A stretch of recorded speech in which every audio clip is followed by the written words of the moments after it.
Well, ladies and gentlemen, welcome to our video of Sun and Moon conjunction in the 11th house of your horoscope from my new, hardly finished studio. This is just a plain wall that you're looking at, folks. I just moved in yesterday, so I got my setup, luckily, because when I transported my car, got all my lights here. So, yes, today we're going to be looking into Sun and Moon conjunction in the 11th house of your horoscope. And if you do not know, if you have Sun and Moon in the 11th house, what sign they're in, what nakshatra they're in, all the other astrological details, for that, check out the links here. Check out my full astrological report, including my books, consultations, and link to my academy, Magha Vedic Astrology Academy, where I teach you all the good stuff about astrology and Jyotish. So,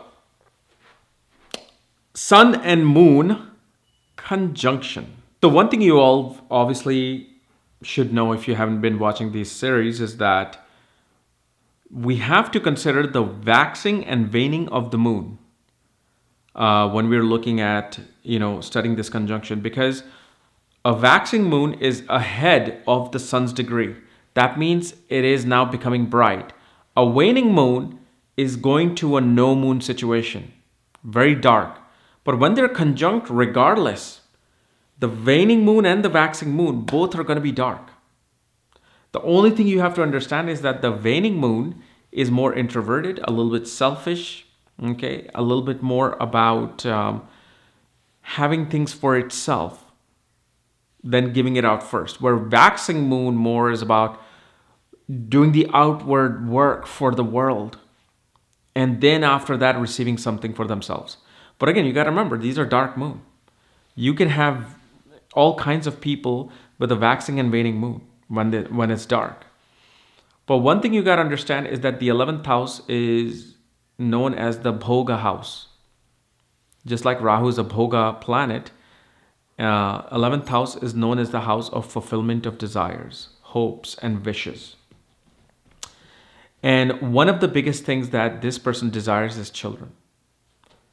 With moon and sun in the 11th house, a person throughout life will desire children. And at the same time, what we see is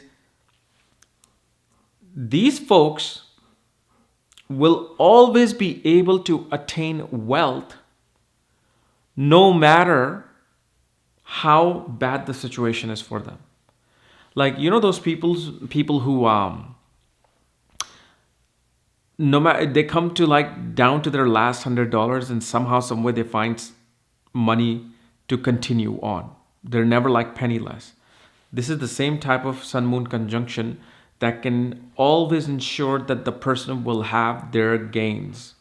They will somehow at the last minute always find their money to provide for themselves. The other thing we also see that there would be gains from authority. Now, if it's a waxing moon, at least where the moon is seen in the sky, like for example, if sun and moon have like 20-25 degree plus difference, that's a pretty well seen sun or moon in the sky. Such a person will also be helpful to authorities. You will help the government, you will help the bosses. And a waning moon, which is, let's say, 20-25 degrees apart, can be seen in the sky. They'll always try to take that advantage of the authority. They'll be like, oh, I have this connection, perfect. I will try to take a help of this whenever I need it. It's nothing good or bad about it. Everybody looks for advantages. Everybody looks for connections. Okay. One of the things we also see with this particular conjunction is a person does not find that mental relationship with the children, especially the firstborn. They may not be able to find that common ground, that camaraderie. Like sometimes when children grow up as teenagers and then parents and the child grow apart, sometimes they go even tighter. So what happens with this particular conjunction is that they may not, especially depending upon the sign, they'll have this difference, complete different opposite, life agenda, life principles, especially the principles. Like, for example, you could be one of those people who striving for a conservative, marriage and spouse for your children. And your child is like finding somebody completely of different culture, different ethnicity, somebody who's wild, somebody who's a musician and a rock star, and you're looking for a scientist. Those things do arise somehow, some way. May not be to this dramatic instant, but it will be to somewhat of a degree that you will see it. So if, let's say, your parents have this, I don't know if you had this experience, do let me know, how you reacted or they reacted. And one of the other things we see is that sun moon conjunction in the 11th house, the other biggest desire of this person is health. They want a perfect health for themselves. And they struggle through it till the age of 42. After 42, it starts improving, but till 42, they're always just dealing with something. Something always occurs. Some health issue always is occurring. Whether it's minor, major, doesn't matter. It's just something they deal with. Now, one thing that this person receives is an excellent spouse. Usually, even if, let's say, the spouse is mean and rude, they will attain gains in money from it. Their status will rise with the activation of marriage.